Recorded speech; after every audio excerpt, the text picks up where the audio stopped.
Jovens sofrem com estresse e pressão do cotidiano.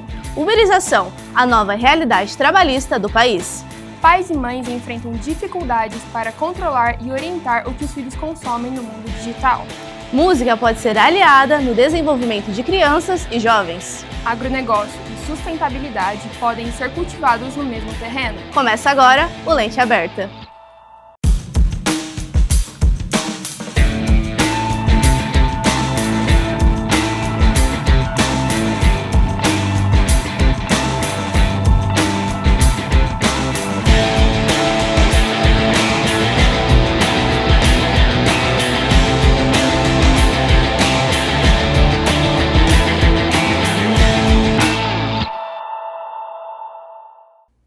Os jovens enfrentam uma rotina de trabalho cada vez mais estressante. Segundo a Gallup, 41% dos profissionais com menos de 35 anos dizem viver alto estresse no dia a dia. No Brasil, um levantamento da Vitude, uma plataforma brasileira de saúde mental, aponta que mais de 36% dos jovens relatam estresse constante. A ideia de que o sucesso depende do esforço extremo ainda é comum no Brasil. E isso tem levado muitos trabalhadores ao esgotamento físico e mental causado por rotinas sobrecarregadas. As repórteres Mayra Castro e Virginia Peporini explicam como essa cultura do esforço excessivo impacta a vida de quem lida diariamente com rotinas exaustivas. Estresse, cansaço e fadiga interferem cada vez mais na rotina de trabalhadores brasileiros.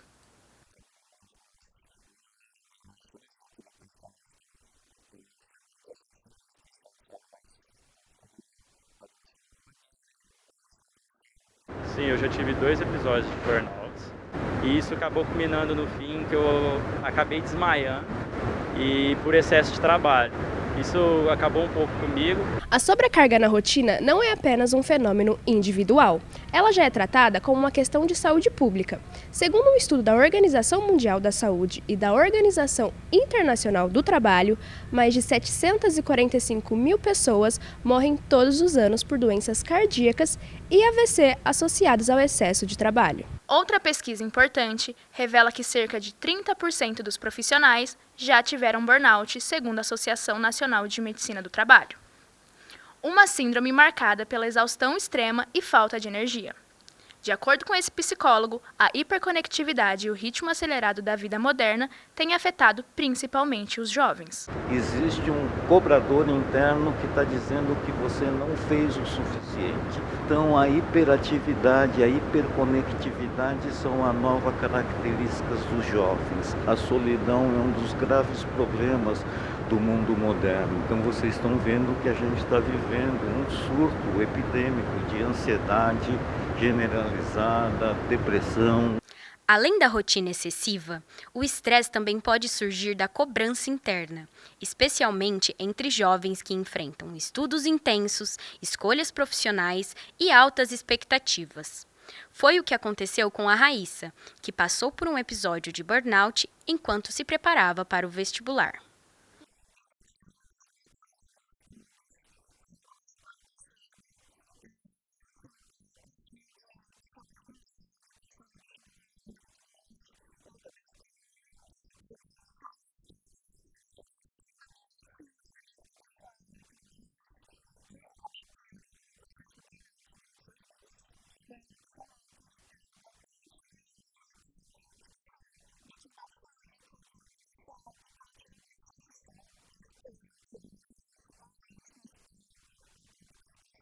Uma pesquisa feita pelo LinkedIn em 2024 aponta que 6 em cada 10 jovens sentem medo ou culpa quando param para relaxar. Segundo dados do INSS, 421 pessoas foram afastadas do trabalho por burnout em 2023. Esse é o maior número registrado na última década no Brasil.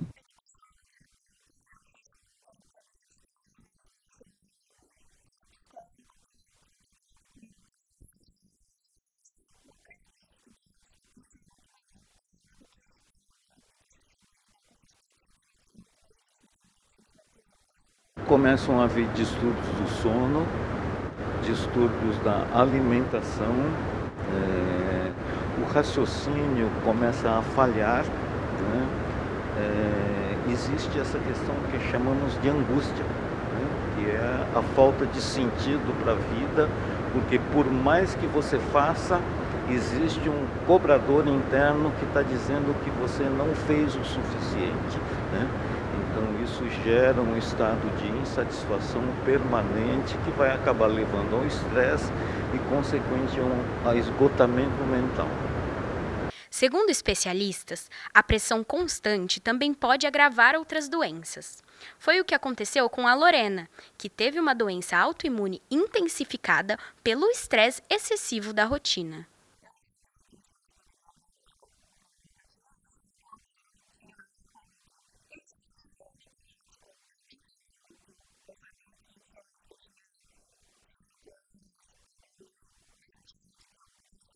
Segundo o psicólogo, dedicar tempo ao descanso, à vida interna e à espiritualidade são importantes para evitar o adoecimento. A sua vida é muito maior do que simplesmente a hiperprodutividade, né? Eu acho que nos tempos atuais o que está faltando é relações em profundidade, né? Conversas acolhedoras e, enfim, a gente poder resgatar o sentido da vida, que tem a ver com a tal da inteligência emocional, né?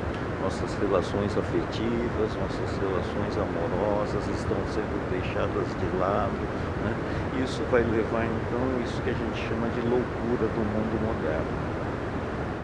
O CVV, Centro de Valorização da Vida, atende gratuitamente 24 horas por dia, pelo telefone 188 ou pelo site e chat. Em Ribeirão Preto, a sede fica localizada na rua Mariana Junqueira, 729, no centro, e atende diariamente das 7 da manhã às 3 da madrugada. Segundo pesquisa feita pelo IBGE, o Brasil possui cerca de 3,2 milhões de trabalhadores autônomos informais ou sem carteira assinada, o que representa aproximadamente 32% da força de trabalho do país. Existem atualmente 1,2 milhão de motoristas por aplicativo e cerca de 400 mil entregadores atuando em plataformas digitais no Brasil. Veja na reportagem de Kaique Carvalho e Diana Japur. Wagner divide o dia entre corridas por aplicativo e entregas de drive-thru. Para conseguir manter a renda, atua em várias plataformas digitais ao mesmo tempo. Eu estou trabalhando como entregador já faz 3 anos e a minha rotina de trabalho é todos os dias da semana, hoje, né? Atualmente todos os dias da semana, e eu trabalho em torno de 12 horas por dia. Financeiramente hoje eu tenho procurado usar um pouco que eu ganho para estabelecer uma reserva de emergência, até para poder me antecipar a essas questões. E eu trabalho em várias plataformas. Segundo a Associação Brasileira de Mobilidade e Tecnologia, mais de 1,6 milhão de brasileiros atuam como motoristas e entregadores de aplicativos sem vínculo formal. É nesse cenário que tratamos a chamada uberização, a nova face da informalidade trabalhista do país. O fenômeno uberização do trabalho acontece no momento em que os entregadores e motoristas começam a executar uma atividade por meio de aplicativos presentes em nossos celulares. Segundo esse advogado trabalhista, a demanda desse tipo de trabalho chega por meio dos algoritmos.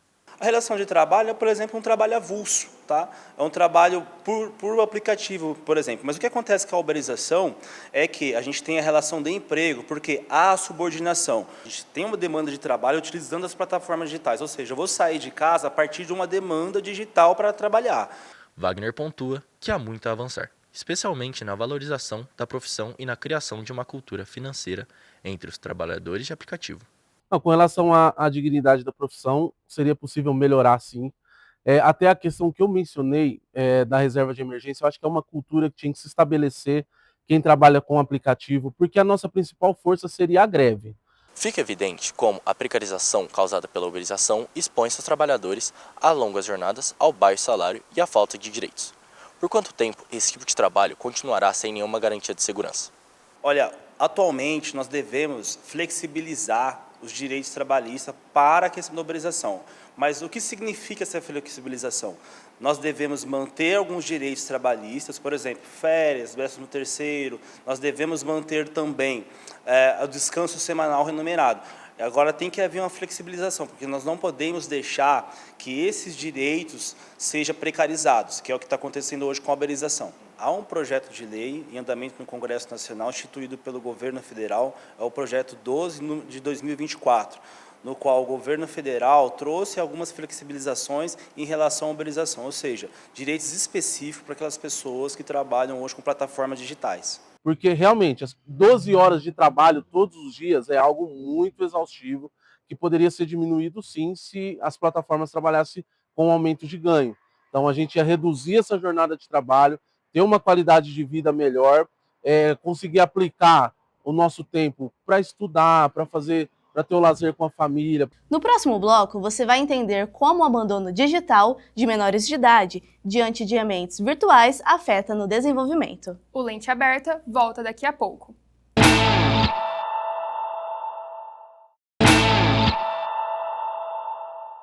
No Brasil, crianças e adolescentes estão cada vez mais conectados e, com isso, também mais expostos a riscos digitais. A seguir, você conhece a história de uma mãe que precisou redefinir limites para proteger os filhos no ambiente online. Entenda na reportagem de Joyce Pesato e Gabriel Correia. Quem vê Tânia Cristina, professora da rede pública em Ribeirão Preto, conversando com naturalidade sobre a rotina dos filhos, não imagina os desafios que ela enfrentou para tentar controlar o uso das redes sociais em casa. Entre adolescência, pressões digitais e limites nem sempre fáceis de negociar, Tânia teve que mudar a forma de educar no mundo conectado. Que é muito importante para que os pais fiquem bem atentos a tudo que os filhos fazem nas redes sociais, nas conversas de WhatsApp, o que está rolando nos grupos de escola. Tem criança aí, de adolescente, que eles já estão usando termos assim, vulgar, palavras vulgares, coisas que remetem ao conteúdo mesmo adulto. Então isso é muito perigoso, isso aí rompe a naturalidade das coisas. Por muito tempo, Tânia tentou lidar sozinha com os impactos do mundo digital na vida dos filhos. Mas o limite veio quando a filha, aos 14 anos, foi exposta a conteúdos impróprios enviados por amigas. A partir desse episódio, ela decidiu retirar o celular da adolescente, uma medida difícil, mas necessária para protegê-la. Quem não tem condições, uma praça é perfeita, a criança corre para lá, corre para cá. Isso faz a criança crescer saudável. Enquanto as telas estão destruindo o comportamento, principalmente em escolas, principalmente no modo de lidar com o outro, não está tendo aquela sensibilidade com o próximo. Isso aí está se perdendo por conta das tecnologias. Mais do que responsabilizar plataformas ou discutir novas leis, especialistas reforçam que a proteção começa em casa, com a presença dos pais supervisionando o ambiente digital onde o filho ou filha navega. Para essa psicóloga, a prevenção começa com regras claras dentro de casa. Segundo ela, é fundamental evitar o celular na infância, controlar o tempo de tela e incentivar atividades que não dependam de dispositivos digitais.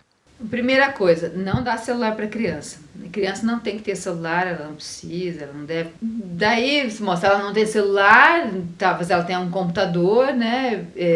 Limitar o tempo de tela, então, em todas as telas, né, que ela tem acesso, se o celular dos pais, se é um tablet, se é um computador, né? Então, no máximo 2 horas, né? Ter outras atividades, né? E atividades fora de tela. No Brasil, cerca de 93% dos jovens de 9 a 17 anos usam a internet regularmente. Apesar disso, menos da metade das famílias regulam ou limitam esse acesso. O resultado? Crianças cada vez mais expostas a conteúdos violentos, dependência digital e exploração sexual. Nesse cenário, especialistas alertam que a ausência de mediação adulta não é apenas um perigo, pode representar negligência. É por isso que a legislação brasileira reforça o papel da família na proteção integral de crianças e adolescentes. Essa advogada explica como esse dever está previsto em lei. A Constituição Federal de 88, o artigo 227, fala da proteção integral da criança e do adolescente. Esse dever cabe à família. Na verdade, quando a Constituição vem, ela já decorre de todo um arcabouço internacional de direitos humanos que já declara na Declaração de Direitos da Criança essa proteção integral. Então, a negligência digital é não atender esse desenvolvimento da criança, porque a criança tem direito a se desenvolver como pessoa, ela está em desenvolvimento. Por isso que cabe à família cuidar e assistir educar essa criança, esta pessoa que está em desenvolvimento. No próximo bloco, você vai ver como a música ajuda no desenvolvimento de crianças e adolescentes. E vai saber também que é possível o agronegócio ser um aliado na causa sustentável.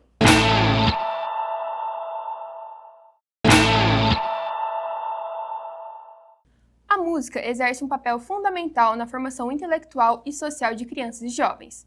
Desde cedo, estimula atenção, memória e linguagem, ao mesmo tempo em que fortalece vínculos, expressão e convivência. Pesquisas mostram que o contato regular com ritmos e melodias também impulsionam o aprendizado e o desenvolvimento emocional. E é sobre esse poder da música que vamos conferir agora, na reportagem de Ana Luísa Massonetti e João Pedro Reberger. Isabela entrou para uma banda por influência de uma amiga que vivia compartilhando as experiências dentro do ambiente musical. Foi assim que ela descobriu a própria paixão e se encontrou na percussão. Eu entrei na banda e falei, nossa, vai ser muito difícil pra mim. No começo eu achei que fosse assim, só que é muito mais fácil do que você pensa. É com um estudo que você vai aprimorando esse tipo de conhecimento. Estudos realizados no Brasil, Portugal e Alemanha indicam que contato prolongado com atividades musicais promove avanços significativos no desenvolvimento da fala das crianças. Estudos sobre a música na infância mostram que a prática contribui para o desenvolvimento intelectual, melhorando a memória, a atenção e o raciocínio. Além disso, segundo essa psicóloga, a música estimula a autoconfiança e habilidades de interação social. A música ela é um comportamento social e ela tem o potencial, historicamente, de unir pessoas através da emoção. Então, quando a gente fala de desenvolvimento emocional do sujeito, a música ela permite a vazão das nossas emoções. Então, se a música ela tem todo esse poder de ser uma linguagem universal, de expressão de sentimentos e emoções, você trabalhar com música e com criança, que é o ser humano no seu estágio principal de desenvolvimento das funções sociais, do entendimento da regulação da própria emoção, isso é uma ferramenta poderosa. Segundo especialistas, a música também ajuda as pessoas a superarem barreiras individuais, como timidez e insegurança, experiência que Isabela também vivenciou assim que conheceu o mundo da música. Eu era muito tímida, ainda sou, né, mas ajudou muito. Eu me soltei mais na banda, eu criei muita intimidade com o pessoal da banda, então isso me ajudou muito, me facilitou muito no dia a dia. E desde pequeno, você trabalhar com algo que é tão estrutural do ser humano, que é a melodia, a harmonia e o ritmo, isso traz uma possibilidade de organização para a criança em que ela vai ter que se regular, para esperar o momento dela, para tocar a parte dela, socializa-se porque não se faz música sozinho. Foi na Banda Marcial da Juventude de Sertãozinho que Isabela mudou a vida dela, um projeto da prefeitura que oferece aos jovens a oportunidade da iniciação musical. O programa abre oportunidades para crianças e jovens a partir de 10 anos sem custo nenhum. Porque aqui a gente trabalha a formação musical e a formação social. A formação social a gente pensa um pouco diferente, a gente tem que construir um cidadão bem formado em todas as áreas. Então a gente trabalha, além da música, a gente trabalha a cognição, a gente trabalha a disciplina, o trabalho em equipe. Então tudo que funciona no projeto tem equipe, nada funciona sozinho. Além de todos os benefícios sociais e educacionais, os alunos da Banda Marcial de Sertãozinho também disputam vários torneios. A equipe é hexacampeã paulista pela Federação de Fanfarras e Bandas do Estado de São Paulo, sendo a atual tricampeã consecutiva. Em 2023, a equipe conquistou a Liga Brasileira de Bandas e Fanfarras, pela categoria juvenil. Mais do que ensinar música, o projeto constrói caminhos, desenvolve habilidades, fortalece vínculos e amplia a confiança dos alunos. O trabalho aparece no palco, nas conquistas do grupo, mas também no cotidiano de quem participa do projeto. Porque, além da música, a gente ensina a socialização. Então, se a gente tem uma parte social muito bem trabalhada, a gente trabalha um ser humano melhor. E através da disciplina que a música traz, que, né, para tocar um instrumento, não é do dia para a noite. Então tem que ter uma disciplina, tem que ter um engajamento. E isso melhora como um todo dentro da sociedade. Todo ser humano, onde quer que ele esteja, desde os povos primitivos, o ser humano ele encontra formas de fazer e criar música. Isso está na nossa raiz, no nosso cerne, nos nossos ancestrais. Não existe ancestralidade, não existe desenvolvimento e formação de sociedades sem música. Neste ano, o governo federal anunciou a liberação de cerca de 500 milhões para o novo Programa Nacional de Florestas Produtivas, que pretende recuperar até 12 milhões de hectares de vegetação nativa na Amazônia, usando sistemas agroflorestais. A ideia é tornar mais rentável manter árvores de pé do que derrubá-las, num modelo mais sustentável que visa gerar renda para comunidades locais, além de mitigar os gases de efeito estufa. Em Ribeirão Preto, iniciativas como o assentamento Mário Lago vêm chamando a atenção da comunidade. Confira na reportagem de Gabriel Sartório e Thaisa Telvino. Você já ouviu falar sobre agrofloresta? Não, nunca ouvi falar. Você já ouviu falar sobre agrofloresta? Não, nunca ouvi falar. Você já ouviu falar sobre agrofloresta? Não. Você já ouviu falar sobre agrofloresta? Já sim, já ouvi falar. Você já ouviu falar sobre agrofloresta? Já. Me conta um pouquinho mais do que você sabe.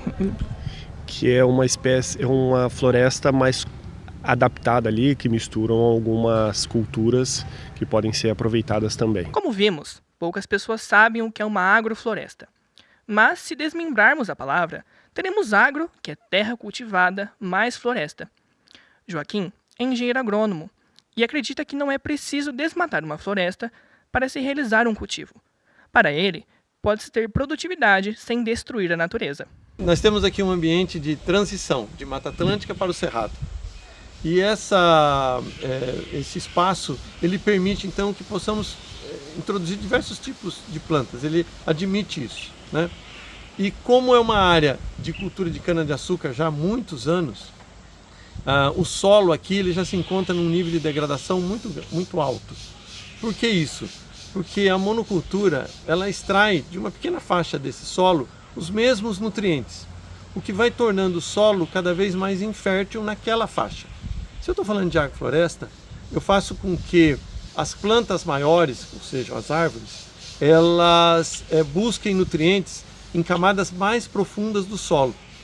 E elas carregam esse nutriente para cima a partir da sua própria constituição fisiológica. A região de Ribeirão Preto foi amplamente desmatada pelas culturas como café, cana-de-açúcar e também pela urbanização.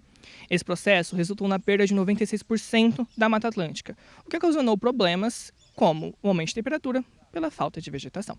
Mas aqui no assentamento Mário Lago, em Ribeirão Preto, a ideia é recuperar o que foi devastado e viver do plantio da agrofloresta, sem prejudicar o meio ambiente. Mariano já conhece a prática desde criança. Na verdade, falando de agrofloresta, eu sou filho de produtores rurais, né, do norte de Minas. Eu, na minha infância, a gente já alimentava do agrofloresta, só que a gente não conhecia nem sabia esse nome. Então, com o conhecimento, com o Movimento Sem Terra e trazendo as pessoas da faculdade aqui, que estava mais amadurecido, aí falou no agrofloresta. Então, para mim, aí eu fiquei lembrando da minha infância que estava perdida, de como a gente produzia, e aí somou as duas coisas. E naquele tempo eles não sabiam o que era agrofloresta. E hoje aí somou o nome e aí eu faço lembrar. Outro ponto importante nesse tipo de sistema é que não se usa agrotóxico. E aqui não existem pragas. Quando a gente fala em agroecologia, né, que é o modelo que se contrapõe à agricultura convencional, nós não trabalhamos com o conceito de praga e nem de erva daninha.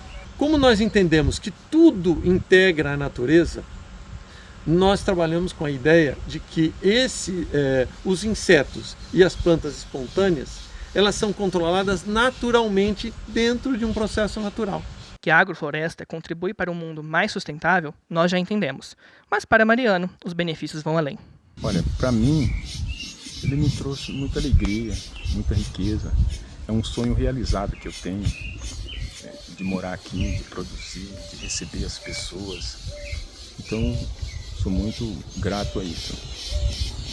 Para Ribeirão Preto, eu enxergo assim que o município, eu acho que ainda não enxergou a gente de verdade, o potencial que a gente tem de fazer a transformação real desta área. Produtos sustentáveis você pode encontrar na Feira Popular da Agricultura e Economia Solidária, que fica instalada todos os sábados no Cine Cauim, na rua Olavo Bilac, número 135, no centro, das 8 da manhã às 2 horas da tarde. Violência Aberta fica por aqui. Até o próximo programa!